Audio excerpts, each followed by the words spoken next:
ಅದು ಇರೋದ್ರಾಗೆ ಹೊಸಿ ಸಂದಾಕಿರೋ ರೂಮ್ ಅಂದ್ರೆ ಇದೆ, ಅದಕ್ಕೆ ಇದನ್ನ ಗಂಡಿನ ಕಡೆಗೆ ಅಂತ ಫಿಕ್ಸ್ ಮಾಡಿದೀವಿ. ನಿಮಗೆ ಇದು ಬೇಡ ಅಂದ್ರೆ ಬೇರೆ ಕಡೆನೂ ಐತೆ, ನೋಡಿರಂತೆ. ಶಿವು, ಯಾವ ರೂಮ್ ಆದ್ರೇನು? ನಾವು ಮದುವೆ ಮಾಡ್ಕೊಂಡು ಹೋಗ್ತಾ ಇರೋದು ನಿನ್ನ ತಂಗಿನ. ಏನು ಮದುವೆ ಮಾಡ್ಕೊಂಡು ಇಲ್ಲೇ ಇರ್ತೀವ, ಸಂಜೆ ಹೊತ್ತಿಗೆ ಊರು ಸೇರ್ಕೋತೀವಿ. ಅಯ್ಯೋ, ದೊಡ್ಡ ಮಾತು ಸರ್. ದೊಡ್ಡ ಜನಗಳ ಮನಸ್ಸು ಯಾವಾಗಲೂ ದೊಡ್ಡದಾಗೇ ಇರುತ್ತೆ ಕಣೋ ಶಿವು. ತಲೆ ಬಾಚ್ಕೊಳ್ಳೋದಕ್ಕೆ ಬಾಚಿನ್ಗೆ ಸಿಗಲಿಲ್ಲ ಅಂತ ಎಷ್ಟೋ ಮದುವೆಗಳು ಮುರಿದೋಗಿರೋದು ನಾವು ನೋಡಿಲ್ವಾ? ನಿನ್ನ ಪುಣ್ಯಕ್ಕೆ ಒಳ್ಳೆ ಸಂಬಂಧನೇ ಸಿಕ್ಕಿದೆ. ಹಾಗೆಲ್ಲ ಎಲ್ಲ ಪುಣ್ಯನೂ ಅವ್ರಿಗೆ ಕೊಟ್ಬಿಡ್ಬೇಡಿ ಅಣ್ಣ.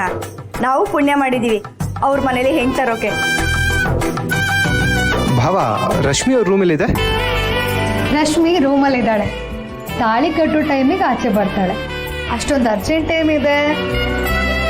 ಅಪ್ಪ ತಗೊಳ್ಳಿ. ಏನಿಲ್ಲ, ಅವ್ರನ್ನ ನೋಡಬೇಕು ಅನ್ನಿಸ್ತಿತ್ತು, ಅದಕ್ಕೆ ಕೇಳಿದೆ.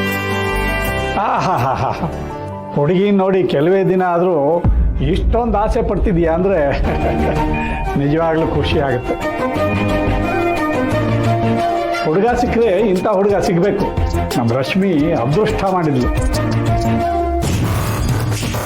ಏನಿದು, ನಮ್ಮಪ್ಪ ಭಾರಿ ಡೌ ಮಾಡ್ತಿದ್ದಾರಲ್ಲ.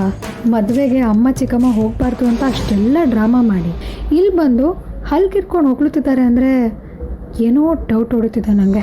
ನಮ್ಮ ರಶ್ಮಿನ ತುಂಬ ಮುದ್ದಾಗಿ ಬೆಳೆಸಿದ್ದಾನೆ ನಮ್ಮ ಶಿವು. ಅವ್ರು ಏನೇ ತಪ್ಪು ಮಾಡಿದ್ರು ನಾವು ಹೊಟ್ಟೆಗೆ ಹಾಕೋಬೇಕು. ಚೇಚೆ, ನಮಗೆ ಹೆಣ್ಮಕ್ಳಿಲ್ಲ, ಇರೋದು ಒಬ್ಬ ಮಗ ಮಾತ್ರ. ನಿಮ್ಮ ಮನೆ ಮಗಳು ಸೊಸೆಗಿಂತ ಹೆಚ್ಚಾಗಿ ಮಗಳಾಗಿರ್ತಾಳೆ ಬಿಡಿ. ಈ ಮಾತೆಲ್ಲ ಕೇಳೋಕೆ ನಂಗೆ ಅದು ಏಟ್ ಸಂತೋಷ ಐತೈತೆ ಅಂದ್ರೆ. ಮಾವ, ಸಂತೋಷ ಪಡ್ತಾ ಕೆಲಸನೂ ಮಾಡಬೇಕು. ಮಾತಾಡ್ತಾನಿದ್ರೆ ಕೆಲಸಗಳಾಗಲ್ಲ. ಪ್ರಶಾಂತ್ ಅವರೇ, ನೀವು ಬೇಗ ರೆಡಿ ಆಗಿಬಿಡಿ.